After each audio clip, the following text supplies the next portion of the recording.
Варнарда республикалық пограничник сен пиллигімеш спорт турнире иртревында Вунига районды ветеранзем худшынчеш.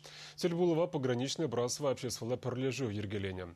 Амардузем пуштанычен митинг пульджен пугуннызне пограничник сен перлежевен ердюже Анатолий Шорников, район администрации буштыге Леонид Николаев тада ытызем саламларыш.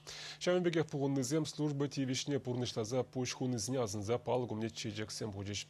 Тубужузем Варнарды стадионра иртреш пограничник сен волейболла влястынже Кире Буганьеда сынже автомат салатса бұштара сынже тубыштырыш, озырбышне медицина пулы живе пама пілінек дартрыш, шауынбеге пулдарулық конкурсызе бұлжем салдаксем патриотла юрузем шырандарыжыш.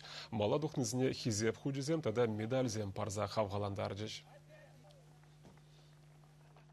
Халки ветеранзем хызене пиди шамырк туяш шауынбеге спорт выездинче матур кережеші. Шака мордусем чики хулесен ветеранисен спорт выездемпе тата ытларак тусарак пулчердесе тата шамак ру умынчем чere пример кытартса Шамбек патриота туинсем ергелес ячердесе иртеретпер.